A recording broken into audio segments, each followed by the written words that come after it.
And we are live again. WrestlePurists Worldwide this time now, hosted by myself, Joe Hulbert, either of WrestlePurists, better known some of you guys as Backup Hangman. And we're going to do like a weekend recap, your normal WrestlePurists Worldwide shenanigans and whatnot. Of course, we're going to keep on talking about Sting, because how can we not? We're going to also talk about Dwayne The Rock Johnson's appearance on SmackDown, and like I said, weekend recap, so everything that comes with that. But first things first, please like, subscribe, send any super chats with any questions, any takes, any opinions, any predictions, anything like that.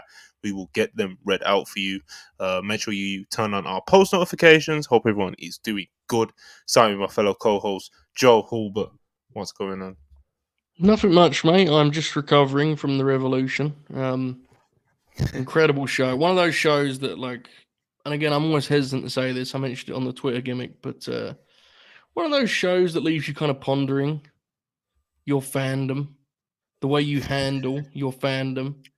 You know, one of those. It was such a like triumphant and joyous occasion that I was kind of like, I need to reconsider the way I appreciate these things, you know, those kind of fleeting moments. You know, when you watch something, you realize like, oh, Magic. this is special. Yeah, that magical feeling.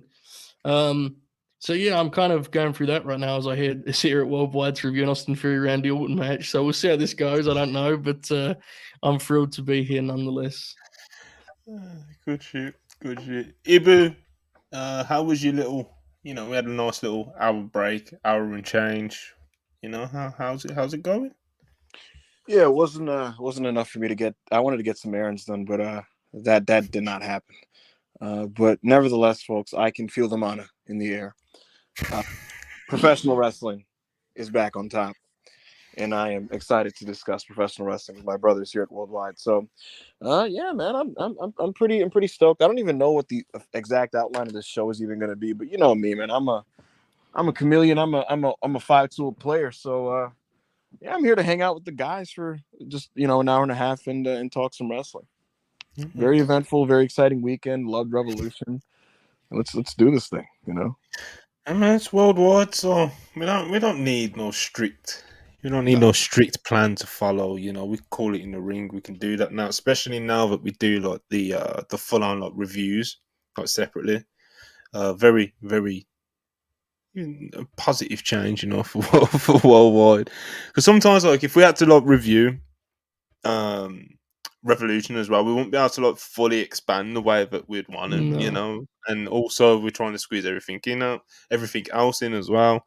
So, like for example, the AEW Revolution review that we did like an hour or so ago, I think we went 2 hours or just under 2 hours. We don't have even 2 hours right now, so it's like we can talk about our highlights and what we want to expand on, but we don't have to, work through the whole card and all that. So, if anyone's got any like super chat questions or anything like that with topics or stuff like that, we can be a lot more loose here. So, yeah, man. I don't know where I want to start though. So, should we just start with super chats? sure. It's always good for me. Hobart's never turning them down. Never, never. Darren Cagey, $5. Appreciate you as always. Last night felt about as close as you can get to that all out 2021 for me personally. What we thinking? What we think? How do you think this compares to that night in what was it, September 2021? Very, it's very different shows for Yeah. me. Mm-hmm. Like very different moments in time. For me, it's funny. I was thinking about last year's Revolution because that was a super consistent show wrestling wise, and I think Yeah. it was more consistent with less lows. I don't think there was even any lows off the top of my head compared to this one, which had a couple. But this will probably be more memorable because it has the Sting moment, and ultimately that's just it's just magical. It's just special. So I don't know where I'd rank it with like the best shows. I think it's one of the best AEW pay-per-views they've ever done. It was a great presentation for Sting. It was just an awesome event. And the best matches were fucking killer as they usually are for the great AEW pay-per-views. This is certainly the best event that they put on since at least Wrestle Dream, which had the incredible Christian Cage Darby match, the Danielson ZSJ, and then Hangman and Swerve. And if not that, then it's the best show since All Out in Chicago. So, look, it's another high-end, really great AEW pay-per-view with just an amazing end I mean, you couldn't ask for a better close for Sting, you know. So Yeah, it definitely is different. Like the context is different, right? Because Mhm. All Out 2021 was that moment where it felt they were like going to take over the world. That was when they were like Right. they were running wild, and on the other channel, they were not running wild by any means. They were sitting still and sitting in great agony at that. So it's different. This is much more sustainable, and this is not a memory that's going to fade anytime soon. AEW could go on to have a great 2024 or a poor one. At the end of the day, you're going to always remember Revolution for the way they handled the Sting farewell. That's like, and that really, I think, was a moment of like, look, warts and all, think what you will about AEW as a promotion, have whatever opinions you want. That was almost, you couldn't deny what they pulled off last night for Sting specifically, right? That presentation, how big time it felt, how validating it felt and fulfilling it felt for anyone that's liked, not just Sting, but let's be real, Sting represents more than just his own career too, right? He's the guy who was 100%. always on the other channel, to use that phrase again, Crockett, into WCW, even TNA. Last night, he got a chance to not just go out on his own terms, which is great, but it felt like a truly can't miss event. And I think that's really cool because Sting has in recent years become someone that's like universally beloved and rightly so. But don't get twisted, folks. There was a while there where like people absolutely would question Sting's legacy and his impact and his importance in the industry. I think last night was, yeah, and I think it's easy. Like, I think last night was just very validating. That's the word I kept coming back to. It was like, it left you like weirdly proud is a strange word to use for a 64-year-old man's retirement match, but I think there was pride for like wrestling fans that have loved that dude's career and the place he's been. It's very, very special for sure. I'll never forget. I know that much for sure. Yeah, I do want to point that out, dude. Monty, the first time I really got involved in the internet wrestling community was 2008. 2008. Jesus. Yeah, and I was talking to friends yesterday about this because they were like asking, because I had friends like slightly younger than me who were just reminiscing about like the Main Event Mafia, and they were asking me like how they were received at the time, and I was like, fun fact, people sat on them during their duration of the Main Event Mafia, and the funny thing about it was I remember watching YouTubers, Monty, that would just make fun of Sting. They're like, look at this old motherfucker, midlife crisis, trying to act like he's in a mob movie. Like this dude needs to just like let it go. Sting sucks. And I remember the time, like, no, this is pretty good. And like, they're obviously the payoff to this is like a young guy's going to win a belt. And it ended up being AJ Styles at the end of the year. But it just shows you like how things change and stuff. And I will say this, guys, as dumb as you think wrestling Twitter currently is, and it in certain circles, it's quite dumb. I'm here to tell you it was somehow dumber about 15 years ago. So there you go. Scott, $2.79 Canadian. Appreciate you. You want to take this one? Mahalo, bro. I think it was, what was it, like a few months ago, whatever it was, when I did like a Dwayne impression on here, and I went like, I was like, Mana, Terramana, Mahalo, all these things. And then he ended up doing all of them. Like, he ended up doing all the fucking bits in the last few weeks. Just talking about mana and saying mahalo and drinking the tequila and shit. Dwayne, man. Dwayne. Have you guys ever seen his first video introducing Terramana?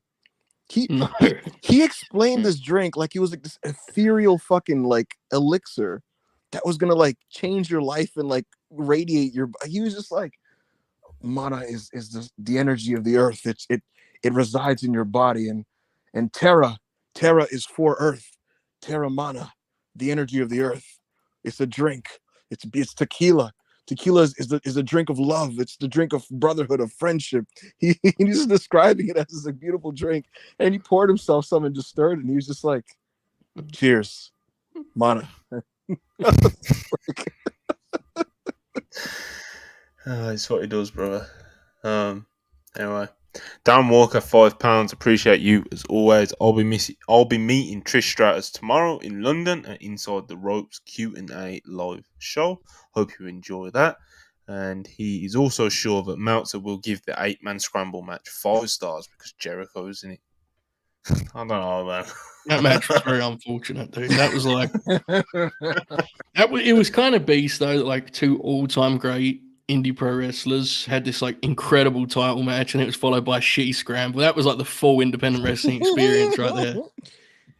I said this on the timeline yesterday. There's a reason why these things only reside in the openers of independent shows these days. Like, it just, as a concept, it sucks, and like it just. How do you produce it? Like, I know I touched on this earlier, but like, how do you produce an 8-man scramble match successfully, bro? Like, that doesn't have like a structure to work around. Why did it have to be 8 man? That's what I don't. This is again. This is what I said as well earlier. Like 8.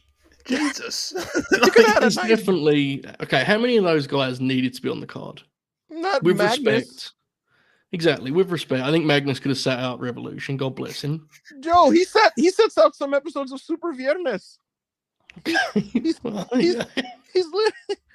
prelim opening tag guy. Like, what the? This is like putting in like WCW saying we need to get Super Callow on the card. You never do. You never do. And it was all to set up a Wardlow Joe match that no one asked for too, which is so like just incredible. It makes it even funnier. Did you see Wardlow's promo on Collision with Jericho? Yeah, I did. Yeah. Oh man. I think it was kind of good. I don't know. Might have been. I think. He's not a bad talent, bro. Wardlow's fine. He's just not. He's not especially interesting. He needs to be booked. He's also on a roster that is like ridiculous. That is a really talented roster, man. It's tough. And more specifically, he's just not. Him and Joe is not a good stylistic pairing. It's just not smart matchmaking. But bro, that's the other thing. It's just the timing of putting on your world title match of your promotion, and the match you're putting on at the show that was aptly named Big Business, being Samoa Joe and Wardlow. Like, and you just put on Takeshita and Ospreay, who it's like watching Victor Wembanyama and like Zion Williamson go back and forth or something. I don't know. It's Do you think it's a ratings thing? Do you think there's like some sort of evidence they have that it's a good ratings move? No. But you know, seriously, they do. Like sometimes they do this. Yes. Yeah, they do this. I don't think. I feel like I would have taken notice if Wardlow was this big ratings mover. To be honest with you. Yeah, I don't know. Yeah, I'm not sure. I personally think my personal guess is that Michael has expressed his frustration creatively, and Tony Khan does feel bad, and it's like, we do have some loose plot threads, so let's follow through on them. I think that's what it really is. Plus, MJF may be coming back soon, and it's like, we do have to heat up this stable because they do have to look formidable when Max fights them, and so let's do this. I think that's the thinking. Okay. Half £4.99. Appreciate you. Chances AJ ever joins AEW. Can't have him retiring, putting over some NXT dude. Sting went out great. Joe and Kenny should too. Kurt. ... Good lord. Disgusting. Absolutely disgusting. Vince is a piece of shit for that. Among numerous things. AJ Styles he believes he's on his last deal in wrestling. Yeah. So he said that a few times, to be fair. Yeah. Yeah, I don't know. I definitely think he's a guy that, like, while it's not something I'm rushing to see, because, you know, like, it is what it is at this point, right? Like, AJ's had a great career. I think everyone's content with what he's produced. But I definitely think he could, in that setting with the right opponents, I do think he would surprise people a little bit. I mean, look at Joe. People thought Joe was done, and they had some decent evidence to suggest he was. You know, like it was only a couple of weeks ago. AJ had a match with Drew McIntyre that was like, that was I thought he looked really sharp. Yeah, and it was one of those ones you kind of look at it and go, maybe a refreshment in terms of like a different place. But I don't think we'll see it anyway. So probably low chance, I guess. Yeah, I won't completely write it off as impossible, but I'm not really expecting it anytime soon. Hush $5, appreciate you. How y'all think Paul E's Hall of Fame speech will go? Genuinely intrigued if he stays in kayfabe or not. Also, surely Punk inducts him because Lesnar is out. Probably Punk, yeah. I mean, he won't be in kayfabe, but he's such a caricature. Like he will just talk like the way he does on SmackDown because he's lost. That's the way he talks now. You know, that's just how he talks. Yeah. Like, have you seen? It'll probably be a great speech. I'm sure it'll be a great speech, but it'll be absurd, and he'll tell the amount of lies he'll tell in that speech will be otherworldly. I thought Steve Austin. I mean, 1989. I thought he was the guy. I don't know. He's just stuttering and being fucking Heyman about it, being all spastic and shit. If you pay attention now that I've noticed it, I can't unsee it. If you look at Heyman on TV now, part of it's because he's doing the whole act of being like deferring to Roman, but like all he does now is just stutter and like his hands are shaking. Like he just He puts one hand here, the other one here, and does this shit. or he does the other one where like I don't know how to explain this, but like like when people who talk with their hands, he's doing that, but like his hands are like both of them are like just trembling, and he's just kind of like I talked to Roman. I told the tribal chief. I said we would have the match ready, so we have to have the match ready, and he'll do that thing. So I don't know. God bless. We'll see. His speech will be batshit. It'll go all over the place. It'll be probably pretty long. New Jack will be mentioned.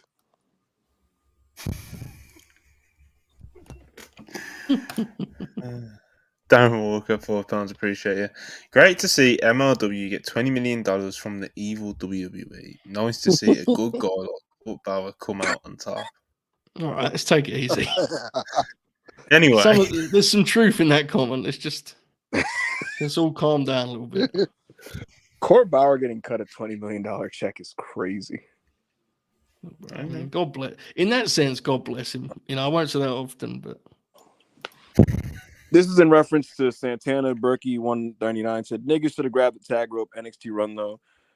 Here's the thing, Berkey. Everybody's saying that I should have grabbed the tag rope, but he clearly didn't want to do that. And wrestlers are entitled to see themselves in a light that the promoter doesn't. And whether it's delusional or not, it's their right. And so look, Santana obviously saw more for himself than AEW did, and he's going to go elsewhere to try to get whatever he seeks out of this business. And whether it works or doesn't work, he's allowed to try in his early 30s. So he didn't want to grab the tag rope, and who knows, maybe it doesn't work out in any key finds himself in a position where he has to. But when he has the chance to not do that and go for it. So yeah, you got to do what feels right, man. It's at the end of the day, like, he's a guy we watch on TV once in a while.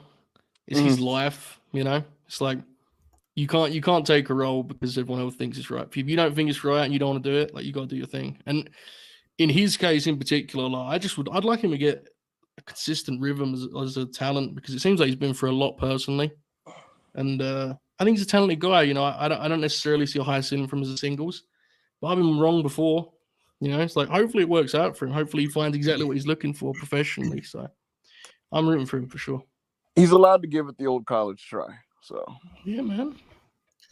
Hush $5, appreciate it. If Triple H has the balls to come back last night, give us Andrade versus Gunn for 30-minute commercial-free opener. I don't think that's how they're looking at Night's Raw, to be honest. They should do that, though, to be fair. They should definitely do that. That'd be cool. Yeah, here's the thing. Here's the thing. That mentality only benefits the fans, which I am a fan. So if they want to do that, feel free. But from their perspective, there's like literally zero incentive to do like reactionary. We have to match that thing because that affects nothing except like Twitter point scoring conversations that have nothing to do with anything they got going on business wise. But again, if you want to book on Andrade for 30 minutes, be my guest. Andrew the Giant, £5, appreciate that. I'm in my vibes era now. I watched Carlito walk around the ring slowly, but when Ray ran at the Gazas with those crutches, I was on my feet. It was a sick return. It's a shame he wore that really ugly mask. For real, that was unfortunate. That mask is unfortunate, bro. Yeah. Carlito. I'm glad to see him back though. He's another yeah, of course. Again, especially after a weekend like that. He's another guy you circle is like, and we do a good job of this. We actually try to make a point of it. Like, you gotta appreciate Ray Jr., man. You have to. Clock's ticking, Yeah, I'm happy Ray's back, and they did this angle after the show, Joe. They couldn't fit it on air because Dwayne spoke for 40 minutes, but Dragon Lee is back and he's reunited with Rey Mysterio. So let's get some tags, so we can talk about it on Worldwide and give it 3.5 stars. For real.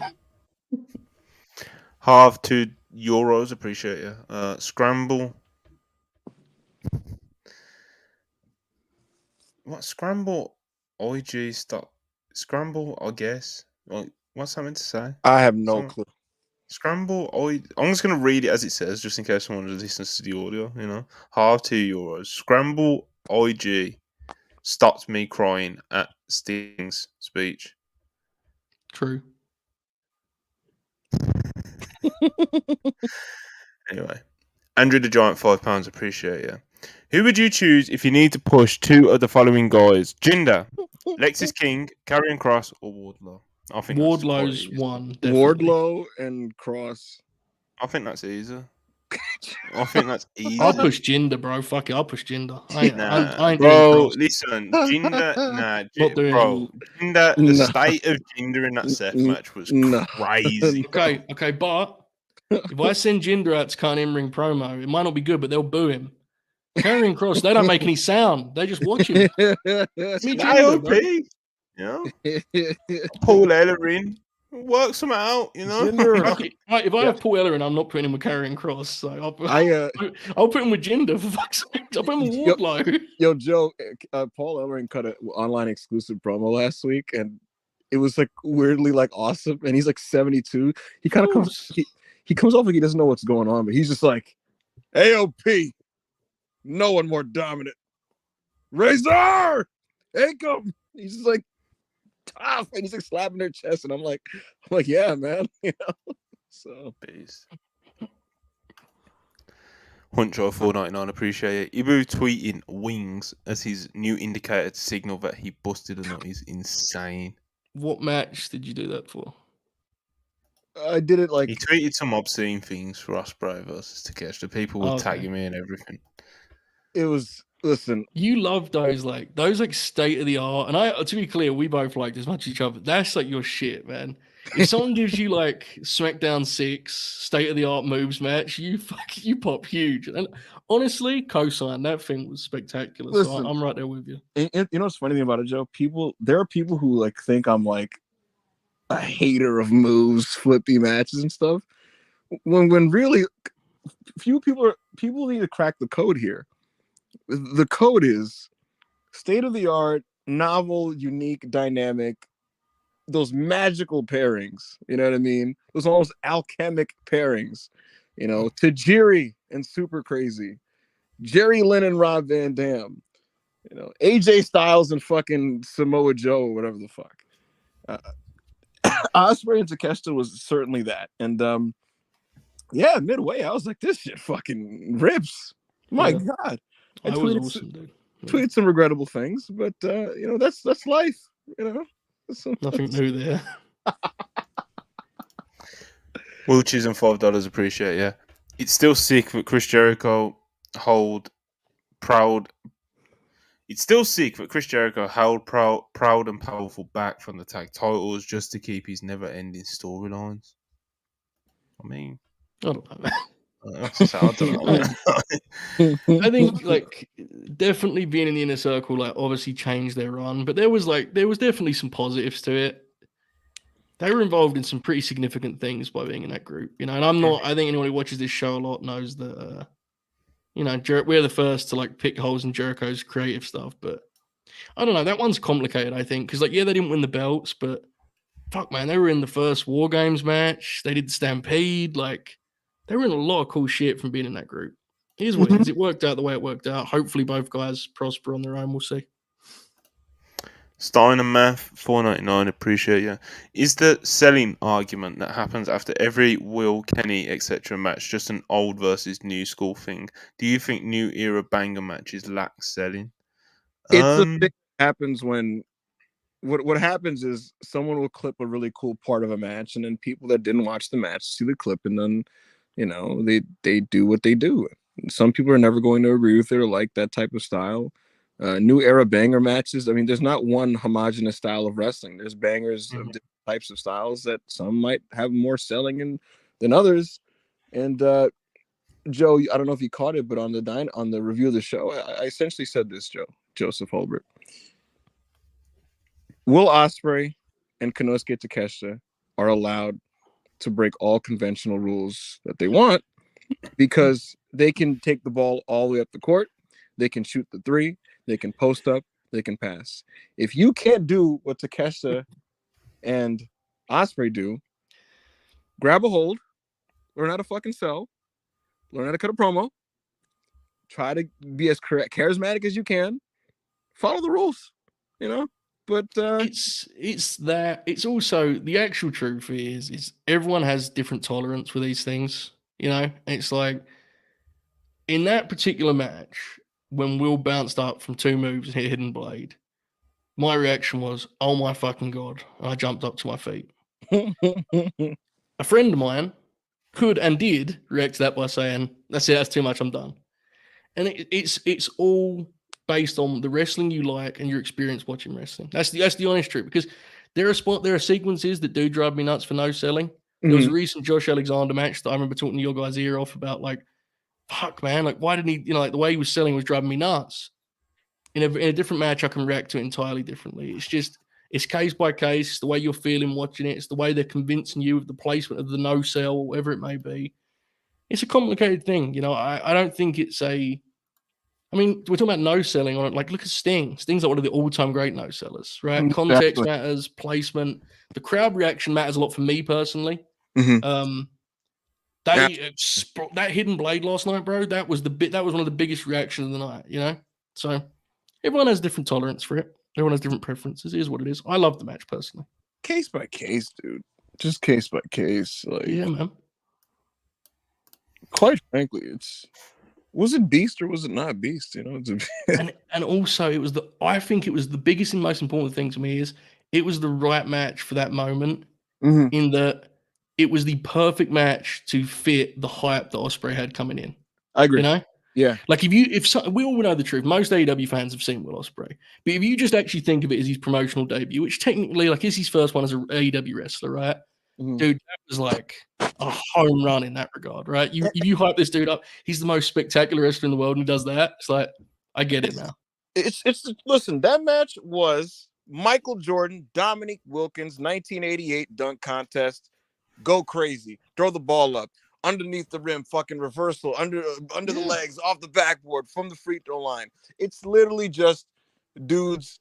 It's meant to be a highlight reel, you know, as a wrestling match. Now, in a more, I guess, if there's a personal feud or a personal grudge or some type of story through line happening within the match itself, or a title match, would I want slightly more nuanced selling or whatsoever, what have you? Perhaps so, yeah. But that, like you said, Joe, the moment was about capitalizing on the Will Ospreay hype and really showing people what he was about. So, yeah, I thought it just worked within the context of the match, and I just thought it was awesome. Mm-hmm. You know, it's all different preferences, isn't it? It is, yeah, absolutely is. Everyone's. You said it, Joe. Like, everyone's got different tolerances for it, you know. So all 3 of ours on the screen right now are very different, you know. So yeah, that's me. That's the beauty of it, you know. Like some of my best friends watched that match last night, and their takeaway was, "I don't get the Will Ospreay thing." It's like, I get it, man. Like, it's what it is, and it's wrestling. Well, the funny thing with me specifically is, I absolutely would have hated that if it's like certain other different people did it. To be honest with you. Yeah, you like it's the way it's packaged, the guys doing it, the way those guys look, the way their stuff looks. I get it. Oh yeah. Listen, if you're 5'8" at a local rec center doing that, you can go fuck yourself. Corey David, $2, appreciate it. Is there a world where WWE x AEW Forbidden Door? No. Nah. Wrestling's so fucking dumb, dude. Promotions like they don't even like acknowledge retirements or it's ridiculous. It's dumb. It'll never change, and I'm not doing like fed bad because I honestly don't give a fuck. But like, sometimes I just wish wrestling would go its own way, you know. Like, if someone like Sting retires, like the whole industry should come together for that shit. It's just wrestling, dude. This is such a niche thing. Everyone should come together for those moments, you know. It'll never will happen. The funny thing about it, Joe, is like everyone within the company like watched it. They just had to like not. Exactly, yeah. Like Kevin Owens tweeted a clip, and when I got on Twitter, I saw someone quote it. I'm not knocking the person that quoted this, but I just think it captures how weird wrestling is. Like, someone was like, "Respect to KO for actually saying this," and it's like, how fucking dumb is it that we're supposed to be impressed that he actually It's like when AEW let those guys send videos to John Cena. And people were like, "Holy shit, they were right to be saying holy shit, but it's deeply embarrassing that that's like impressive that happened in wrestling. You know, a guy's celebrating an anniversary, and we're like, oh my god, other guys from the promotion can say congratulations to him. Grow up, guys. Get out your own way with this bullshit. And mostly it's one side in that case, but it's so silly. Anyway, carry on. I will say worth just to be fair, because it was noted by Fightful, and this was noted to me when I asked. Like, there was no restriction from any wrestler or within the promotion to attend the event or say anything about it. But this isn't, to be clear, my point isn't a Sting thing. It's like wrestling in general. Yeah. Some things are just bigger than, like, whatever you want to say. Trust the Process 34, $4.99. Appreciate it. Does AEW intentionally strive for tweener characters, or is the lack of clear heel and face dynamics attributed to flawed booking? There are tweeners, and I would rather they not be. It's a good question. I think they were striving for like shades of grey with that triple threat match. Even then, actually, in the end, they just kind of settled on Hangman's the heel, right? Trying to think. The Blackpool Combat 50-50. Club, BCC stuff drives me nuts. I think that the creative for that is bad. I'm trying to think of other examples. What would you say is another key example of the tweener thing? Well, bad booking the BCC one is like, it's a mess. It's multiple within one, because it's like they're not. Sometimes they're not even all doing the same. Like, do you know what I mean? So it's like, even within just that, there's a few things that you can pick apart further with just a Blackpool Combat Club. Obviously, Hangman was like a more slow burn heel turn. Swerve obviously is kind of like organically just gotten over. Joe is kind of a tweener at this point. Yeah, the Samoa Joe thing is I don't know. Because he's going to work when he works with Wardlow. He's the babyface there. Yeah. Joe is, I will say, and this isn't necessarily defend the book, and it's more they're just fortunate that Joe is actually one of the guys that can be, because he's just Samoa Joe, and at the end of the day, like, he's just large man who beats people up. Some of the stuff is just miscasting talent. Like Deonna and Tony is like, we discussed this for weeks. Like, they've got the wrong end of the stick with that entirely. Like, it's just the wrong way around completely. But should have switched them. Mazphone 84199, appreciate it. Vince is gone. Who gives a shit over there anymore? I guess this is in regards to like the pettiness and stuff that we were just talking about.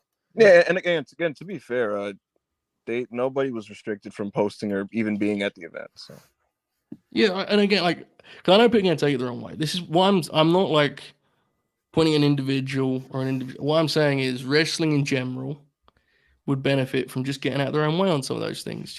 I think it's very rewarding for fans to see those moments happen. I would like to think that if someone wanted to be there for a retiring wrestler, they'd be able to be there. That doesn't mean they wasn't able to be there last night.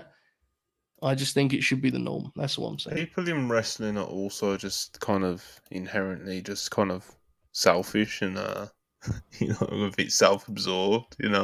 It's not happening in their universe. It's not happening. So even on top of like the Vince era WWE, you can't do X, Y, and Z. You can't acknowledge X, Y, and Z. So like even outside of that, like people are just I think so those Kevin Nash comments earlier in the week, bro. That was something else. He was like, no one in WWE told him explicitly he cannot go there, but he's just. It's just the mindset. I can't do that. Hunter's one of my best friends. I can't do that. I can't be seen what there. What are you talking about? It's silly, bro. And it's like, in a more extreme example is, unfortunately, when tragedy happens in wrestling and we lose a pro wrestler, to me, the whole industry should come together and run a show in that guy's name. Yeah, for sure. I don't know. Maybe that's idyllic. I guess it is, but I actually don't think that's asking a lot, to be honest. I think it's insane. Think about it, in Japan, there's times when like companies who are beefing with each other will just be like, look, it is, you know what I mean, and they'll just come together for something. It actually happens like pretty frequently. It like when Inoki and Baba were alive, there was very much a lot of like Cold War shit going on there. But outside of that, and especially since Baba's passing specifically, when the moment calls for it, you'll see the entire Japanese wrestling industry unite for things. And they did for Hashimoto's passing. They did it for Miss Salah's passing in 2009. Mm-hmm. And It's bigger than Graps, bro. It's bigger than that week's momentum shift, or we had the better show this month. You know, it's like again, we'll move on, but I hope I made my point in a way that wasn't me just being like fed bad. I don't really give a fuck about that, but you know what I'm saying, right? Yeah, no, I understood what you meant. Will Chisholm, $5. Appreciate ya. WWE can send William Regal's son to AJPW, but won't send WCW video for Sting's crazy. Apparently, AEW didn't ask, did they? Yeah, they didn't ask apparently. So it's like, yeah, like that narrative of like how WWE declined. Do you know what I mean? It's like we'll never know because they didn't ask. So maybe they didn't ask because they knew what the answer was going to be. We don't know, or maybe they didn't ask because they felt like they had enough with what they could get together. You know, was there any TNA footage? No.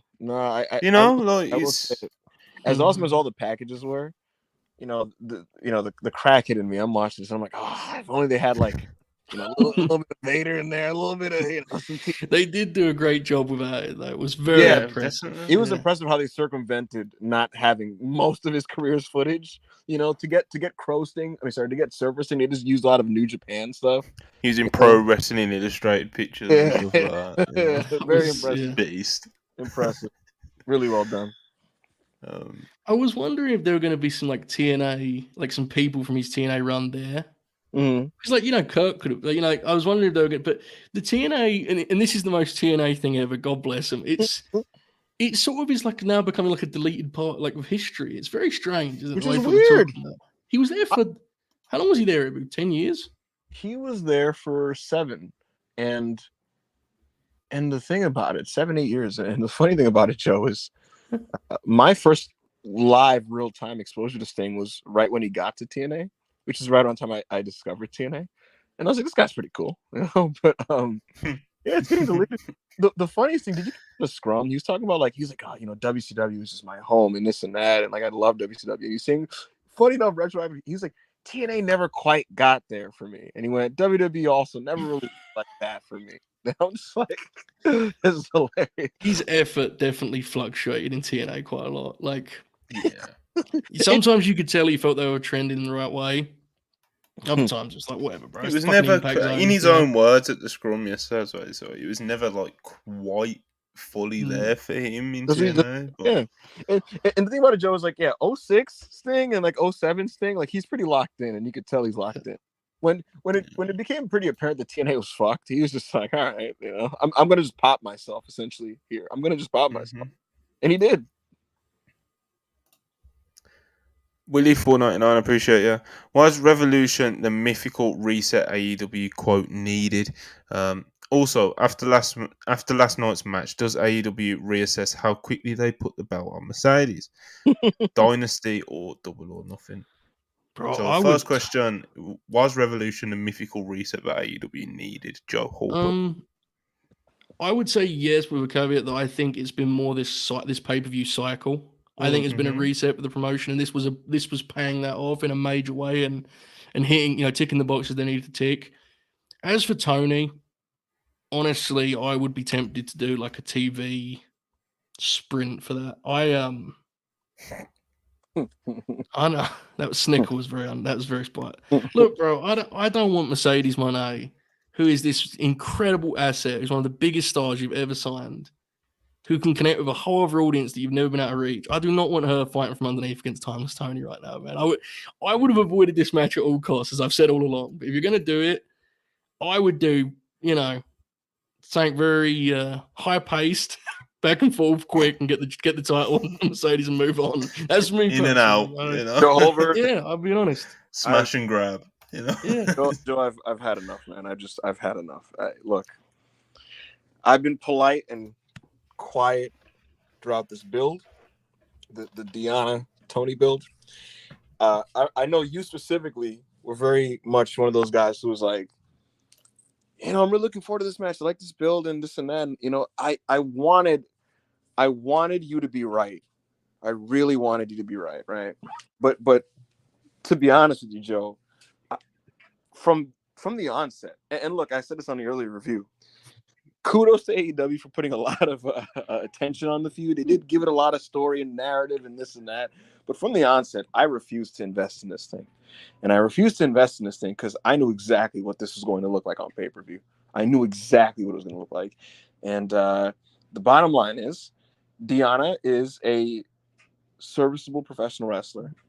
Toni Storm in this role, wrestling as a heel, we know what that looks like on pay-per-view. And then it was more of the same on pay-per-view. And so, I felt vindicated in that I didn't allow myself to kind of get souped up in it. But I just was tired. I was venting to Anna yesterday. I was like mad about it. I was like, can we just get some great women's championship matches on these pay-per-views again? What the fuck? But what you said is fair, but what disappointed me about the match was the issue they run into in terms of layout was like you could see it coming from a mile away, and they just didn't adjust for it. Whoever agented the match just like put together this really cookie cut, and even to the finish had no personal quirk or identity. It was just like a cookie cutter Toni Storm interference finish. Yeah, Deonna's. I mean, I'm a fan of Deonna Purrazzo, but she's like clearly a heel when she's new in a promotion. It's one thing in TNA where she's earned the audience's respect. She's been the women's champ a bunch of times. They respect her. They cheer her. She's just coming to promotion. She should be a heel. It's very obvious, you know. And the fans love Timeless Toni, and then they're expected to cheer this new person that many of them haven't been exposed to against Timeless, which just doesn't really work. And man, look, Toni's throwing herself into the role, and she's having a lot of fun with it, and the scrums are cute, and like some of the vignettes and backstage things are amusing. But ultimately, when the bell rings, like that crowd, like that's where like the amusement ends. It's not like it's making them more engaged with her wrestling matches, and her wrestling has suffered. So I'm just kind of tired of it, to be honest, in this form, and I'm tired of the Timeless Toni pay-per-view matches. The Riho match was pretty bad, and there's another one that I'm forgetting right now. I think from Full Gear. I can't remember what that defense was at the moment, but I don't know, man. I'm so glad Mercedes is coming in. I'm really coming. Yeah. Mr. Henk 199, appreciate you. Happy 2K24 day to all that celebrate, in brackets, waste money. Hey, man. Have you guys? It came out, did it? I didn't know it came out. I might have to get that. It's got Terry Funk on it. Really? Mm-hmm. I think it's a DLC, though, which is unfortunate. I was just about to make fun of WWE 2K24, and then you stopped me with that. All right. Corey David, $2, appreciated. Does Finn make the jump on his contracts up? Do we think Finn Balor goes to AEW? It depends on how TKO. Triple H does like him, and I'm sure he can get a pretty sweet deal when he renews. So it's up to TKO. That's up to TKO, to be honest with you. But he had the option to make the jump in 2022 and opted not to. Yeah, I think the only way I could see it is if he actively wants a lighter schedule. Yeah, he could probably get a pretty sweet deal with AEW, but I don't expect that. He seems like he's physically doing as well as ever, right? Seems that way watching him. So yeah, man, he's doing it. Like he's out there. He's wrestling most weeks. He's probably wrestling on all the house shows and shit as well. So he's out here, bro. He's doing it. Be on the lookout for a Finn Balor Gunther match this month. By the way, on TV. Oh yeah. Will Chisholm, $4, appreciate it as always. The thing is, Mercedes would want to go 25 minutes with Toni Storm. Watching Mercedes selling for a Toni Storm promo will be sick. You know what I will say? So, Mercedes is hit or miss as a TV act. It depends on how she's produced and what they do with her. But you know what was like way better than I remember that hit my timeline, guys? It was a split screen interview with Carmella and Sasha Banks. And I made a joke. I quoted it like, this is so cunt or whatever. I talking like a stand, but that was unfortunate. Nevertheless, jokes aside, irony aside, it was really good, and she was quite good in that. I was like, wait a minute, I forgot about it. That was a good little program they had. Yeah. Had some nice match. There was one of those matches. He's like really quite good. TLC 2020. It's very good. That sounds right. Yeah, a very good match. Yeah, I went 3 3/4 on that one. I'll never forget that because that was the best Carmella match of all time. It's like really, really fun. Well, there you have it, folks. Will Chisholm again, $5. Funny how in ring Tiffany Stratton is more over with the fans than Tony. Well, yeah, because one of them's Funny. I just love the idea of Will watching that Tony match being like, you know what's funny? Tiffany Stratton's. You know what I will say, man? This shows you like how like spontaneous and magic wrestling can be. It's a monkey see monkey do business, and when fans watch you on screen being over, when it's their turn to see you live, they repeat this previous thing. Dave talked about this with Goldberg, and Australia just decided we love Tiffany Stratton. We're going to chant Tiffy time, and so now in Arizona, you know, Tiffany's in the ring and they're doing the same thing. Tiffy time chants and stuff. And that's going to travel and stay with her. And she's pretty fucking made. I can't lie. I think she's a borderline lock to walk out of 2024 with the women's championship. And it's pretty hilarious because when she first stepped in the PC, people made jokes like they're just going to recreate Charlotte. And then lo and behold, they have their next big blonde women's star. Yeah, big fan of WrestlePurists Worldwide of Tiffany Stratton. You know, I'm speaking on behalf of all three of us, as I normally do. On John 499, appreciate it. Who are some guys you thought this time last year were a lock for a title push, but not anymore after all the signings? As a Switchblade fan, I fear he's one.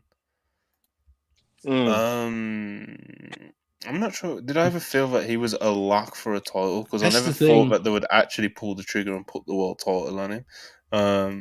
It's a Then good I question, guess, but we're such cynics with that stuff. How Yeah. often do we do that? You know, I mean, to be fair, Ibu did just say about Tiffany, but Tiffany's, I think, extreme excitement. It's very seldom saying we would go out of a way to say we're kind of pessimists in that regard, right? Yeah. Usually we look, bro, like most wrestlers, I'm like, well, he might be fucked. You know, he might. Yeah. I mean, to give some perspective, you're a Jay White fan. This is what I'll say, okay? A year ago, Wardlow choked Samojo out cold for the TNT title. And for the next 3 months, Samojo only appeared on Ring of Honor tapings. He's now the world's champion. And I say that to say things can change very, very quickly in professional wrestling. So I wouldn't. It's one of those deals like that doesn't mean you'd have to like his booking. You shouldn't. But like, no. And he has to a guy catching fire and it changes, right? That's the way wrestling is. So yeah, man. yeah, I don't know. It's just how it goes. All right, let's talk about Dwayne The Rock Johnson on SmackDown and whatever else we want to come up with from SmackDown. But 40 minutes. Ibi, you want to walk us through this? You're probably better equipped for it than I am. There's hardly anything you can say about it, bro. He Listen, just came out and was playing. Ibi was on the timeline saying this is the best WWE in-ring segment of all time. Like he's definitely can talk on this better than I can. You get me? Sure. It's been a couple of days now, so you know. But here's the bottom line, folks. There was Mana in the building. SmackDown opened up. Roman Reigns had a segment to kill because, you know, manhood, you know what I mean? Machismo, you got to have your own segment before Dwayne has his segment. Whether you have anything to say or not, just give me the fucking segment. So he walked out there. He basically was like, what was it? Grand Rapids, acknowledge me. And then he's like, not loud enough. He's like, y'all not making noise for me. Y'all don't want to see me. He was like, I fulfilled my obligations. I can walk out of here. Acknowledge me. And the crowd is a little bit louder the second time. And then he's riffing with the audience. He's about to leave. And then Paul Heyman's like, Tribal Chief, The Rock is here coming. You can't leave. So ultimately, Roman is riffing with the audience. The Rock comes out. The Rock comes out and he does the thing where he's like, do you really want to boo The Rock? Do you really want to boo the Great One? Do you really want to boo? You know, and he's doing that whole deal. He tells everybody that not far away from what is it, Grand Rapids or where the fuck they were, that in Phoenix, Arizona is the leading users in what was it, crack? No, it was cocaine and meth, which is a legitimate fact. It's a legitimate fact. But he's fucking with the fans and, you know, calling them crackheads and this and that. But he was saying that like professional wrestling is cool again. Professional wrestling is back on top. And it's because of the bloodline. And he points to them. He's ribbing Solo a lot throughout this whole thing, for the record. It was funny, yeah. Which I can confirm to me by WWE. This is all unscripted ribbing on Solo. which just, God bless. But he has to maintain a stoic face while he's fucking with his cousin. But here's the deal here, folks. Essentially, The Rock kind of highlights some of the things that he talked about in the IG promo. But he basically says this. He talks about Cody Rhodes. He turns down the one-on-one challenge, but he said, what we can do for you is myself and Roman Reigns versus Seth Rollins and Cody Rhodes at WrestleMania Night 1 in the biggest tag team match of all time. And he said, and if you beat us, we'll sign the legal papers. We will not be there on night 2. But he said there is a but. And here's where it's a deal with the devil. If they win, and there was some really good camera work throughout all this, cool camera angles. Roman is shown repeatedly throughout all this, and he just looks kind of annoyed. And he said, if we win tomorrow, night 2, Roman Reigns and Cody Rhodes, bloodline rules. And you're like, oh shit. Spooky. That's some spooky shit, bro. Oh my God, bloodline rules. You're like, oh shit. And he explains, like, if Solo wants to sing the national anthem, he'll sing it. If I want to sit my butt right next to commentary, I'll do it. He said, if I want to bash your brains in with this chair, I'll do it. And you're like, oh shit. You know, if Jimmy wants to get involved, he'll do it. And he said basically, no rules. It's essentially just like playing a video game on like the hardest mode possible. And he says this, and he said, like, and you better accept. It's true. Like, it's like a rigged game. And he essentially said, like, you better say yes, because if you don't, Cody, your story will end tragically. And like, he looks super menacing as he said this. And yeah, man, he's talking his shit, you know, on behalf of the bloodline. And at the end of it, he's like, yes, some man. Roman Reigns grabs his hand. And the camera zoomed in on Roman's hand. And then the camera pans up. The pause was so long as well.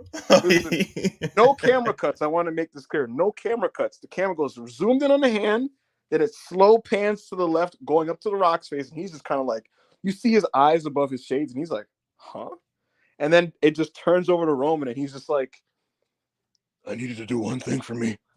And he's just like, acknowledge me. And it pans back to the Rock, and he stands up, and the crowd is like, holy shit, holy shit, holy shit, holy shit. And he's like, Roman Reigns, I acknowledge you as my tribal chief. And they throw the ones up. I should make mention, let's go backwards real quick. The Rock did say, Cody Rhodes, I am your boss. I am a part of TKO, the board, all that shit. I'm your boss. And he said, nobody back there can stop me. He said, not any general manager, not any vice president, who gives a shit. And the crowd chanted Triple H. There's a big pause. They're like, Triple H, Triple H. And Rock's just kind of like smirking, whatever. But yeah, this was the Rock's promo segment, challenging Cody Rhodes and Seth Rollins to a main event tag match on night 1. Which could then lead to bloodline rules. Bloodline rules. So, all right, Joe. Joe, what are you hoping for here? You're hoping for some bloodline rules on night 2, or you're hoping that Seth and Cody can get the job done on night 1 and getting something a bit more square on night 2? I think I've conceded on that, to be honest. I think we're getting like, I think that Cody Roman match is going to be just borderline. I think it's going to border on cinematic. There's going to be so many run-ins. It's going to be like cut scenes, you know, to go back to his video game reference. Flashbacks. Austin's definitely showing up, dude. Austin's going to be there. Like, no, he's not. The glass is going to. The Rock is about to do something, and Austin will come out. I guarantee you that will happen. No, he's not. And Dwayne will do the big fucking sell, and he's lock it in. Lock it in. He'll throw his jacket it's off. technically March 5th here in the UK, so lock it in. Tuesday, the 5th of March, 2024. Joe Hulbert has predicted that Stone Cold Steve Do you think I'm wrong? Monty, do you think I'm wrong? That sounds right, doesn't it? If we're being honest, to his friends. Like, Dwayne's going to be standing behind him. It does sound right, you know. When Dwayne does that thing where he gets into like shooter stance before he rock bottoms someone, he's going to be doing that, bouncing up and down, and the glass is going to shatter. And he'll come down on his little gimmick. He'll drive it down the ramp. It'll be a whole deal. So yeah, I mean, I've given up on it being a Mac classic. I think at this point. Yeah. Joe, last week you literally said like where the first match was this like lovely, just classical championship match. This one is going to be the sequel, the big, loud, explosive, dumb sequel. It'll be dumb, and it'll probably be awesome, and it'll play great in a stadium. It will definitely be a case of Roman will lose in a way where the last thing you're thinking about is Roman losing. It will be popping, but the person in the crowd will be thinking, "Oh my god, Roman's going to wrestle Steve Austin and The Rock." Like, it's going to be a whole fucking. It's going to be Attitude Era graps, bro. I mean, Rock's got his hand in this now. That's his influence, right? That's the wrestling. That's the only wrestling he did, basically. I don't mean that as a knock either. Like, it'll work. So yeah, I think Cody gets pinned on night 1. 101 shenanigans on night 2, and Cody goes over and wins the belt. I think that's what they do here. Now, as for the promo itself, peak modern Dwayne in that, like, there are definitely moments of it where he's not good, but he just kind of gets away with it by being The Rock. That, like, some of his Seth Rollins, this is like kind of lame, but you just go, oh, Dwayne, keep him coming, Rocky. You're walking clown emoji, Seth Rollins. Yeah, he said that one, and then the second time he said it, he was like, "You clown, walking emoji," and it's like, "You fucking got him, bro. You cooked him." It doesn't make a lot of sense. I feel like he's also really trying to stop himself from cursing or saying a slur. To be honest. Yeah, I think he doesn't want to say anything. And then he did that one about, like, he said like 15 inches or 20 inches of heaven. He said, "The Rock could have any woman in this arena," and then he said something like, he said, "Oh, don't do that, Arizona. You can't handle The Rock's 22 inches of power or whatever." And they're like, "What?" Yeah. And then he said, "Get your mind out of the gutter. The Rock's not talking about his holy Moses. The Rock's talking about his 22-inch biceps. He's gonna wrap around Cody Rhodes' neck." And you're like, "Oh." And it's like, what is, like? Hold on, this circle back. Like, what sense did that make? Like, what? Like, what? He's gonna put Cody in a headlock. His material is like whatever, but his presence is fucking insane, man. Like, I think a lot of Roman Reigns. Anyone who's watched this show before, like, I'm never the guy to do Roman bad. Monty and I have often pushed back whenever he was attempted it. We made him apologize once because Roman had like a 3.5-star match. We did a whole thing of it. I love Roman Reigns. But look, I'm just being real. It feels very different when Dwayne's around. It's like, bro, because there are a lot of Roman's a big star. The Rock is The Rock. It's just different. It is what it is. I tweeted on Friday as well when I was watching SmackDown, bro. It's like when Roman opened the show and he's doing his 5-minute entrance, and it's like normally, you know what I mean? You're fired up. But when I know Dwayne's around the corner, I'm just like, all right, let's keep it moving, What makes Dwayne awesome is the same thing that makes him like kind of somewhat embarrassing. Is like he takes everything is taken so seriously. But he's inherently just so irreverent. You know what I mean? Exactly. It's such a strange mix because like what he's saying, everything he says is silly, and he's using like 10-year-old boy insults, but he does it like he's in court defending his life, like he's like. What's my favorite refrain he loves doing? He kept repeatedly telling the crowd to shut your mouth, and it's so like emphatic and stuff. Like he'll be working his way through these meme insults. Right? He'll be like, "Seth Rollins, you're walking crowd. Shut your mouth. Shut your mouth. The Rock is talking. The Rock is talking." And he'll just do this thing. And you're like, all right, man. And when Roman asked him to acknowledge him, Dwayne like took his shades off, like it was like. Like he's even funnier now because like he tries to like mix in he's like acting, quote unquote. Yes. Because obviously, whatever you think of Dwayne as an actor, and you'd probably be right. Like by wrestling standards, obviously he's now above wrestling. I mean, yes, you could tell that in this segment. Mm-hmm. But he's so serious and severe about being asked to call this man.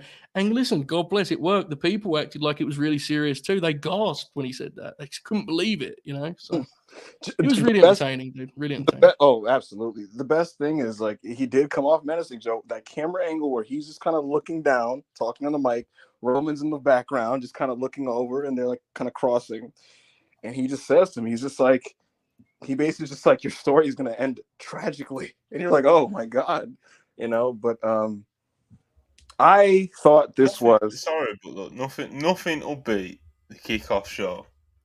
When he's like, when he squares up with Cody Rhodes, and he's like, when you talk about Roman's family, You talk about my family.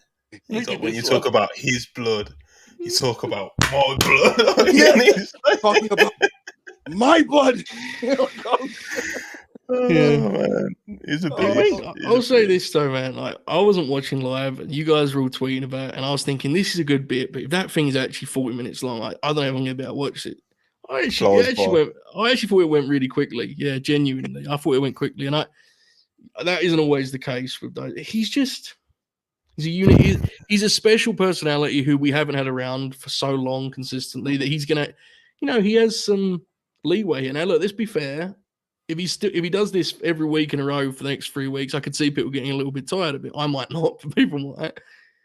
But for now, it's novel because it's cool. He's doing a heel thing. Isn't going to last long. The heel thing. They're already cheering him. It is what it is, isn't it? It's Dwayne.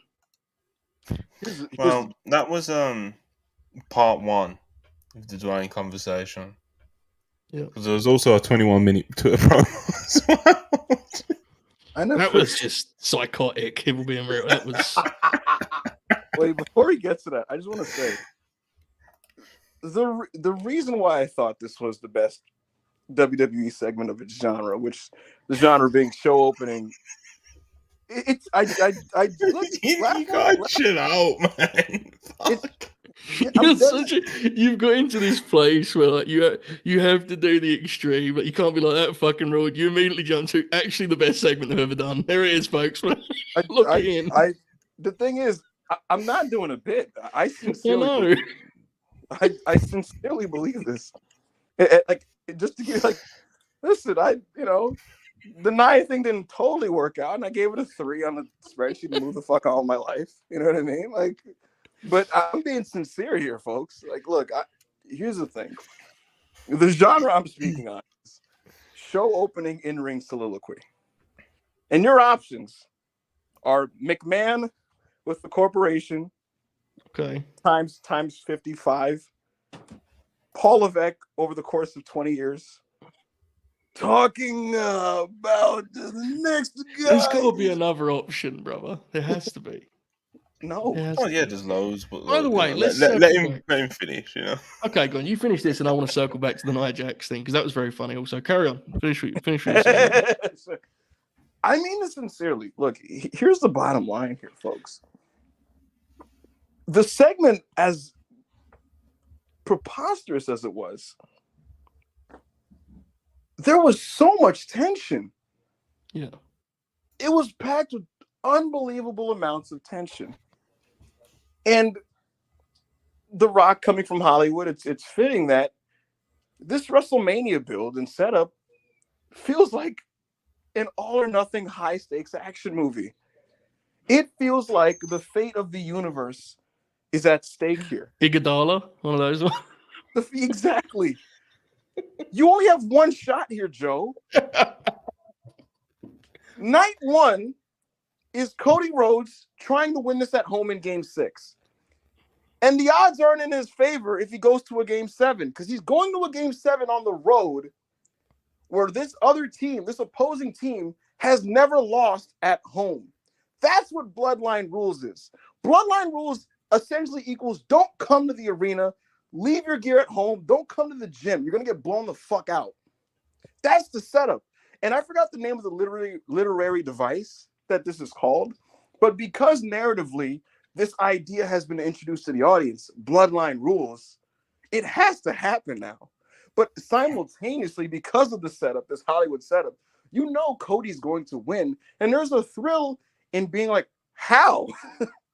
How? Here's why. Nothing has ever felt this big or monumental in my lifetime watching the promotion. And The Rock is the perfect, ultimate, final villain to introduce this situation. The Bloodline are a plague on this company. They're actively detracting from it. As Seth Rollins has described on television in the last 3 weeks, if they win, all is lost. They're going to gain more power, Cody. You have to save the galaxy, Cody Rhodes. It has to be you, Cody Rhodes. And The Rock pretty much said, we can kill you. So go ahead and fucking try. He has never been more menacing. There's never been this much tension in setting up a big match at WrestleMania, and so that thrill made it for me. So beyond just being wildly engaging and funny and entertaining and intense, it was just magical television in ways that most Bloodline segments aren't, even though people will describe them as. People love to do the whole "this is cinema, this is cinema, this is cinema." The best Bloodline segments are legitimately really good, but there's ones that don't really land for me. The trial of Jey Uso I thought was like really bad, and that was like the last 40-minute Bloodline segment. Trial of Jey Uso, this was not. So yeah, I just thought this was great, and also it was shot beautifully. There was no camera cuts throughout most of this. It's true. All right, it's fine. I want to circle back to the night. Going? Jesus. Monty, do you mind if I quickly circle back to the night? Absolutely. Please do. Just Ibu's banned from talking for 4 minutes. All right, so we do this preview show. This is why I'm glad we don't do real topics on World War anymore, so I can actually air these grievances live on the air. Okay. We do this preview show, and you went off the rails on it. Like, it was unhinged. It was dangerous. It was scary. It was frightening. And I said, this will probably be a pretty good little match that we don't really remember. And I'm watching this match, and I'm going, well, to put one in the whole book was right column. That's fine by me. Nice little match. Good for them. We'll move on. And all I see on the timeline, the way you got away with this was wretched, by the way. I know you saw this, Monty, but everyone starts doing this at fucking backup Hangman. You won, bro. You were right. He said it was going to be his match of the year. How did you get away with that? I want to know, as a friend of yours, how did you get away with that? Sure. So, incredibly, I saw this and I was just like, I'm not crediting any of these people. To be honest, I thought it was slightly above what your prediction was going to be, while probably while falling well short of what I said the ceiling was. Here's the thing. You did. Worth noting in this conversation, because I will not allow this. I said in the conversation multiple things, including I said the worst version of this match will still, because of the situation and setting, still be fairly good, which it was. And beyond that, I also said, if it's just solid or if it's just good, I have no issue conceding this. People were coming up to me on Worldwide the next day, Joe, like, well, tell us, Hangman, what was better, Ospreay and Oku or Nia Jackson? Oh, yeah, that did roll. And I said Ospreay and Oku. Here's the thing about me, folks. I have fun. We do banter and shit like that. I don't lie about my opinions, and I don't fucking make up things for bits. It was a solid wrestling match in the stadium. It was good. The reason why people did the whole, oh my God, Hangman, you're right. You know what it is, Joe? It's they hadn't seen Nia Jax in years. They hadn't seen Nia Jax in years. They're going off what they had believed her to be. And so they're like, holy shit, she's kind of good now. And then it's like, oh my God. And for us who've been paying closer attention to her, it's like, no, she's been much improved in her matches. Her agent. Yeah, her match with Becky was definitely bad in that Rhea match. Like, it definitely was. I'm convinced of it. Wrestling Becky again tonight. Yeah, really? Cool. They're doing a big rematch. Becky's going to get Triple H posted a video package and everything, I think. Anyway, I want to conclude that bit by just saying it was funny more than any actual. I didn't have an actual issue with people liking the match. I liked the match, so it just popped me. It was unfortunate seeing the backup Hangman escape with grace from a bold prediction. I had to circle back to that.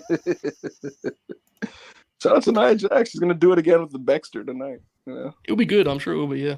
Probably. Right, so, when should we... this again. We spoke about Dwayne. He did a 21-minute promo as well. He clearly likes wrestling again. Yeah, which was more unhinged than the 40 minutes that he provided on SmackDown somehow. Yeah. You think he watched Revolution last night? What's up? Do you think he put on do you think he had 0 hour on to check it out? He 100%. I think he got someone to watch it for him or something weird like that, you know. He is gonna, if he hadn't, he will watch the Sting retirement match. One of the all-time great Dwayne moments is when someone asked on Instagram, "Do you watch AEW?" It's like, "Yeah, of course I watch it." Everyone was like, "Let's fucking go!" Like, come on, dude. To be fair, Joe, I remember when NWA Power debuted, right? He tweeted, he was like, that shit. He definitely watched that shit. Yeah, he was like, "Check out NWA Power, old school, love it, mana, mahalo." Bro, he does love wrestling, and he's very much someone who like tells in the territories tells you like he definitely is a believer in a healthy wrestling system, his promotions being all over. I just don't see him having the time to regularly sit down and check in on like any of it. You know, I don't think he watches a lot of WWE to be clear, but he's back. Of Wrestling's course, exciting again, as he Joe. said. Joe, Love he for the called game on is a back. segment upon return with Jinder Mahal, who hadn't The been big on man. television in months. That guy said, "Who's a shitter heel The Rock could destroy?" And he's like, "Who do they have? Like Jinder? Is he still there? Like, bro, you know what I mean? Like, oh man, What he does, kind of fly through some super shots and naturally. Wheelchairs and $5 appreciate the way Julia Mercedes teasing a title match. You think it's a way for Stardom to get the belt off her before she goes to Ross's new company? Obviously, whoever it is that she wrestles will be their excuse to do that because she's on her way out. So why would she still have the belt? that'd be difficult to book her at a New Japan show. Like, they could literally just set that up at a New Japan show." Mm-hmm. Hush $2 appreciate it. How big of a smile did Triple H have during that chant? He was probably he's loving this. you know what they His need to dream, bro. He's the hero of the story about doing anything. It's his dream. He's do? You know what they should do, guys?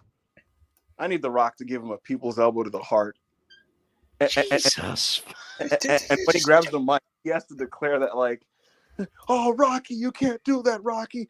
Shut your mouth. The Rock runs the board." You know, just take over. You know. Oh, let's do it. Let's do Well, it. I prefer Joe's booking. Anyway, Which was what? Will Chisholm $5 appreciate it. So Roman versus Cody is going to look like 98 Raw with everybody running out. Yes. Yes. Trust the process 34 $1.99 appreciate you. How would Russo book Bloodline rules? Probably not too different from how it's going to go. He might end up getting a call, to be honest with you. If Dwayne gets that involved, he might end up giving Vince a call, asking him what he thinks. What's Vince Russo been up to? That's my guy. It's like, no. Dwayne, I appreciate it, bro. Arca is 777 $1.99 appreciate it. Now go home and smoke some more crack if you smell. Direct quote from Dwayne. He's a fucking Wilgers and $5 appreciate it as always. When Cody beats Roman at Mania, he's going to get the Rock Backlash 2000 pop. He'll get an even bigger pop. Huncho $4.99 appreciate it. Different members of the Bloodline family tree with run-ins Rumble style every 90 seconds. There's a countdown. Jey Uso's going to stop to do his deal on the entrance. You know, when he gets up he's going to do that in the middle of the match. To make sure they get maximum crowd engagement. That's Jacob Fatu. That's Jacob. Tama Tonga. It's like, what? Tangaloa.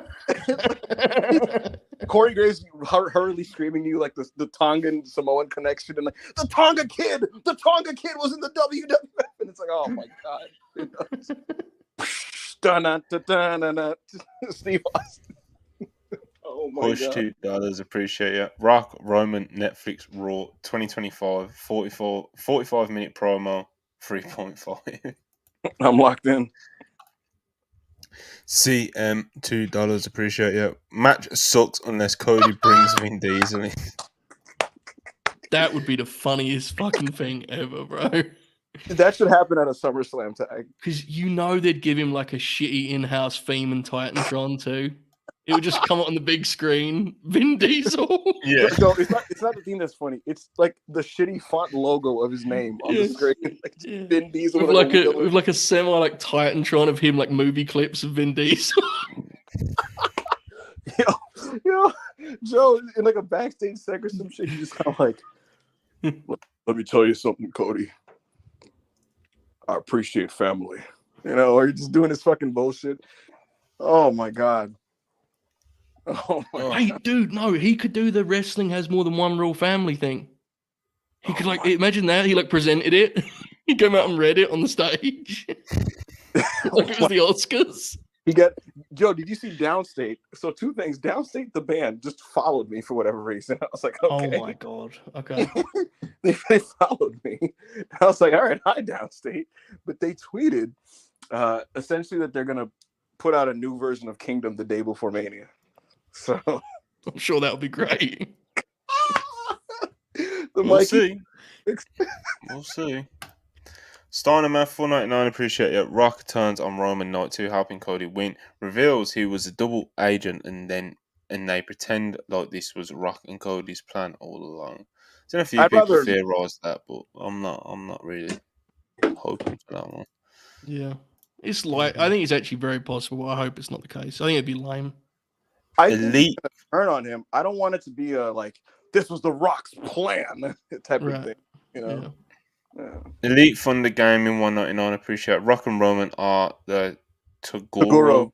Tagoro brothers from Yu Yu what's Hakusho. YYH. Evil. Yeah, Yu Yu Hakusho. It's an anime. The Tagoro brothers were fucking unstoppable. Elder Tagoro was on the shoulder of younger Tagoro, who was the big, dominant, young prospect in martial arts in the demon realm. And the comparison is slightly fair. But at the end of the day, Yusuke did beat Tagoro just the same way that Cody Rhodes is going to overcome Roman Reigns. Showtime Spurs $5, appreciate you as always. The triple threat match was a classic case of a 4-star match following a 5-star match. Happens a lot. I don't agree with that. If you're talking about Hangman Swerve and Joe, I don't agree that was like a 4-star match on any card, to be honest. So Spreadsheet doesn't get posted publicly, thankfully. Oh, do you guys agree that that's a 4-star match on a different show? Look, Samoa Joe's my favorite wrestler, but I did not like the match. I actively didn't like it. I think I was the low man on our whole site. Bro, the way it was so overproduced, and I again love the big man dearly. There's few things I want to see him do less than sit in the corner of the ring and watch two young fellas doing their sequences, trying to figure out when the fuck am I getting in this match again. It was just not for me. I didn't like it. It is what it is. It didn't work for me.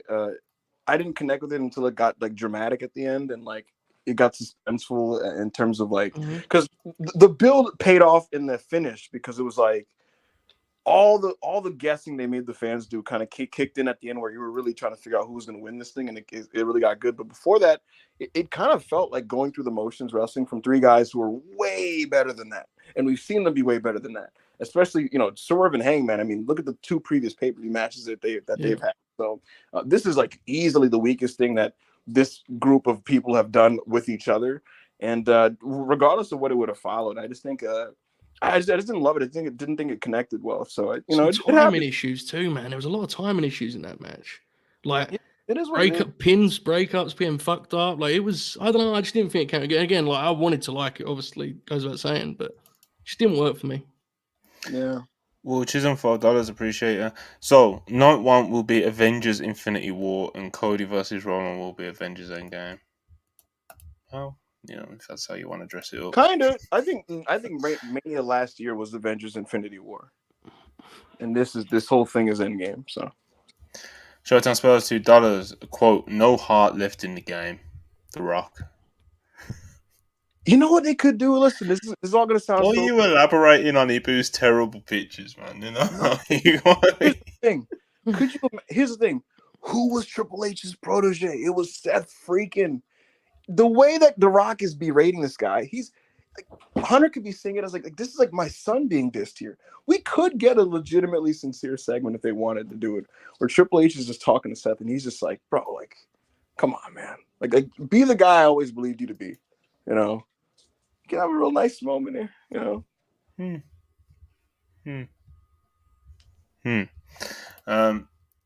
Anas the Sultan, $2. They'll use a hologram of Paul Walker for Cody. For God's sake. It's been a long day. Jesus, I ain't even. What that is? I ain't reading that. $2 from G. If they do, how would you book a Bianca heel turn?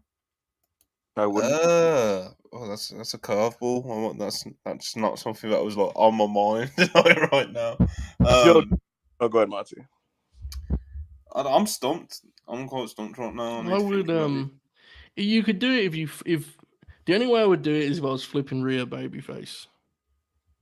And then I think you have a natural person that she could actually work as a heel against. That could be a money match. Yeah, But I wouldn't be rushing to do that, to be honest. Mm-hmm. Joe, did you see the direction that they showed for Jade on SmackDown? Where she stared at the damage control. Yes, she was across from the damage control. So what do you think? A trios match of some kind? No, I think surely it's her and somebody versus the Kabuki Warriors. But you got to get Kota on the card, right? No, you don't. But if you think seriously, there's a way you get another woman on the card there, right? You could put someone else in a trios. It's a 4-person group now. Yeah. You were very aggressive there. I was like, no, I'm not. What the hell are you talking about? You could do. Is Bianca going to work with Tiffany? Do we think, or she could be in that? It could be Bianca, Jade, and Naomi. Maybe I guess would be the next person. With Tiffy, I do want Bianca and Tiffany in a singles match. Yeah, I do too. Actually, who would be the next babyface that could be in the trios? No one I'd like to see. So what? Liv? Go fuck yourself. Whoa. Whoa, that means I deserve this one. Wow. Whoa. I poke the bear. This is what Ibu does, because people are getting behind Liv Morgan saying she should main event a night of WrestleMania, she should do this, she should beat Roman Reigns, she should do that. Ibu has to push back aggressively hard. Yeah, you can't wrestle the discourse. Now you can't bring up Liv Morgan without him telling you to go fuck yourself. You can't fight the discourse, brother. It's a wave. You gotta just watch it. You gotta watch from afar and observe. I like Liv Morgan. I don't read the tweets. Joe, I seen three pitches that have been highly co-signed from WWE fans that have made me ill in the last few days. That's your fault for reading. Wait, I would list all three of them in order with you, Joe. Austin Theory should be a babyface. And face Grayson Waller at Mania. Number 2, Gunther should defend the IC title in a multi-man ladder match. Tough, yes. Number three, they should change the women's match on night 1 to Becky versus Rhea versus Liv versus Nia Jax. Our boy at the Oracle of Wrestling is sweating bullets about this Liv Morgan looming over his Becky Rhea match that he wants. just terrified. I don't think he's. Who do I bet rules? I think you would be okay. I think Liv is just a body to fill weeks of TV to give them shit to do rather than just staring at each other cutting promos for 6 weeks. Yeah. Because it's either that or whatever. Will Chisholm, $4 appreciated. Stone Cold John Cena coming out to help Cody at Mania is going to be real. A lot of typos there, Will Chisholm. We tell you this every week, brother. Just, come on, brother. Come on. Cena's going to run down the ramp, dude. Oh, fuck. Sprint. Wait a second. Yeah, because what if that's his get back on Solo? Oh. You know what I mean? He just runs down and gives him the AA. Solo staring at how his do you phone. follow John Cena? Sort of both big glass shadows. You know what's the most preposterous version of this is Cena on the outside doing the whole I'm screaming dialogue, supposedly off mic thing, where he's just like, Cody, do it, or some shit like that. Cody salutes him, does the last crossroads. It's gonna be ridiculous. Poncho 199, appreciate you. Biggest loser in all of this continues to be Seth. I'm sure he's just happy to be involved. Seth is, no one was putting him in the main event of WrestleMania after, CM Punk getting injured and stuff. It was a lot of people wanted to see Bayley and Io in the spot, even though Seth was probably going to get the spot some way, somehow with Drew or something, But in terms of what the fans wanted and stuff, whereas, with him being involved in this bloodline Rock Roman Cody thing, it's it keeps him, it keeps him super visible, super visible. And obviously, I'm sure he'll get some sort of, he'll get some of his licks. He'll be fine. He'll get some. Something very special just happened there, folks. What's up? Montgomery was going to say CM Punk, but he took this deep breath because it struck him we're about that we're about the Pepsi Man for the moment. Mm. And as he did it, I was thinking, only this fucking podcast, this godforsaken, awful professional wrestling podcast, we have actually transferred. We have traded in 45-year-old CM Punk for 51-year-old Dwayne The Rock Johnson. And it only struck me when Monty went, when CM Punk went out. You can He feel took the a deep breath, like fucking God Joe, bless. Joe, have you been seeing this is when I violently fought back physically and got destroyed by WWE fans that are 17 years old. I got jumped by so many Zoomers the other day because I basically said, if you want Punk to host Mania, go fuck yourself, and they all just beat the shit out of me. You were getting the shit kicked out of you, bro. That was crazy. I here's the thing, Joe. He's going to be in the last 2 Raws leading to Mania. Who knows for what? If it was up to me, he's going Rob Van Dam one night stand 05 mode at the pay-per-view, meaning just, talking his shit, but honestly, mate, you could have him do color, to be fair, because on color he can still do the Roddy Piper thing of like he's a little bit crazy and a little bit of a rogue, If he's the host, he's like full on. Welcome to the biggest premium live event of the year. Exactly, WWE, put your hands together. It's WrestleMania. It's like, what the fuck? Right. But yeah, while the Weeknd's latest hit plays in the background. Yeah. No, thank you. Anyway, I guess we're gonna wind down. Last chance to send any super chats if you want to get a last minute in. Appreciate all that have been sent so far. You should just kick Drew in the yeah, man. We've basically just spoke about Dwayne and Sting and life. It's life, bro. That's what Graps is, isn't it? It's life. Randy Orton had a tremendous TV main event on Friday with Austin Theory somehow. This will Big pop man you. still got it. Do you want to know how I watched that match, Monty? I've got a new thing I do for WWE TV matches. I'm working on this experiment. I watch fan cams of WWE TV matches now. This is my new thing I do. What the fuck is wrong? So I wanted to. I don't know. It just feels right. So I wanted to watch this. I was told this Randy Orton match was good. I put it on, and it was SmackDown. It's a lot, and SmackDown's a lot like the commentary, and there's a lot going on. And I thought, I wonder if any pervert recorded this from the building, brother. I'm talking high up. You got the whole view of the place. You can see KO working the announce desk. It's like, they were fucking tearing it up, man. I mean, the people were rocking. I could hear them. I was sitting in there with them.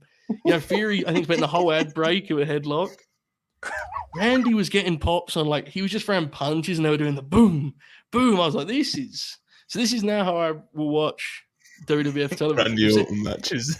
If you attend a WWE TV taping, record the entire thing just on the off chance it could be good and then send it to me directly. Joe, can you imagine watching a Sami Zayn from that view? A Sami Zayn match? Like, I want to. Is Sami Zayn record it, right? Does anyone he should be, and someone should record it. he wrestled. He got a 3 1/4 out of Nakamura last week. So. Bro, that closing strip. Sammy's fucking. He was crawling up the barricade. Incredible. Yeah. He's crawling up the barricade, staggered, right, and he's trying to beat the count out. And there's a guy front row who literally went, "Come on, Sammy, come on!"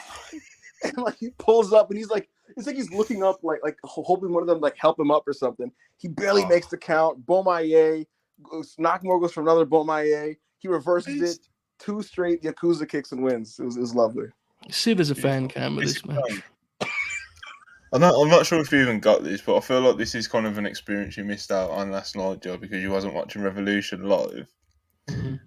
Our friend Shoot had great tickets live, so he was sat right close to the front. So like, I was getting like live updates of who was coming out to watch matches, like Nikita Koloff, Magnum TA, like all these different people that would come out. It was popping me huge, and that EB talking about that fan in front row just reminded me of it.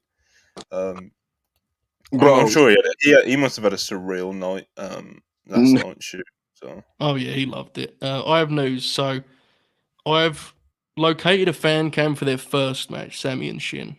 Oh my god! Little tight on the ring. I'd like a little more distance. Anyone's watching wants any tips? Give me a little more. Give me a little more. You have to zoom in, but this will be my evening's entertainment, folks. Went on the Randy Orton one. When he did the superplex, there was a guy like 4 rows back who went, "Oh, they fucked that one up." Put me huge. They got a notepad, you know. Joe, did you see Braun Breaker's match on SmackDown? No, but I could say yes, it would help. Do you know how long it went? Do you know how long it went, Joe? It was a squash, right? It was like 10 seconds. It went 8 seconds. That's beautiful. He spears Zion Quinn, and before he goes to the pin, he's just over him, and he went, just screaming right in his face. And like he does it, he's just like, then he wraps it up, you know. It's, but yeah, him and Corbin should wrestle FTR, dude.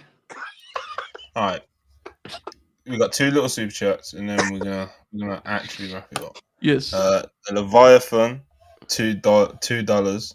Leviathan, $2. Need the Roman temper tantrum, the Raw after Mania. Oh yeah, he's gonna run his hands through his hair. Bergie 199, appreciate it. Joe, I need the Joe Hulbert Productions hat. I could try and work on that. That's a good idea. I'm going to try and work on that just for you. That sounds like a good thing. Says people might actually buy that. I forget people would give a fuck. That's my main issue, is remembering folks may in fact give a fuck. So I will try and look into that. Y'all know those old Cody? You remember those Cody videos where he's just like drinking a little bit and smoking a cigar from a couple of years ago? Man, Yes. Joe doing that with Shays, and he's just kind of like he's thinking about graphs, you know. And he's just talking doing like like some other Joe. You know? yeah. But yeah, let's wrap it. Someone Andrade's wrestling tonight. The chat is saying Gunther versus Dom tonight. Oh shit! Lovely. So we'll Judgment Day is facing Imperium. Sami Zayn has a singles match against the Ivar, and Andrade is taking on Apollo Crews. Uha Nation. All right, so we're gonna go and tune into Raw. Obviously, I'll be doing the live tweets on the WrestlePurists account. But yeah, man, we'll be back tomorrow. WWE Raw review. Rob, Jana, Ibu, gonna be getting into it.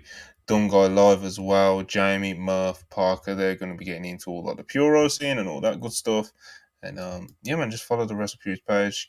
Keep up to date with what we're doing. Like, subscribe if you haven't already. Please make sure you at least like the video, though. Please like the video. We need those likes. Get them up, please. And yeah, man, I appreciate all the super chats. Appreciate you guys are tuning in, and we will catch you tomorrow. Peace.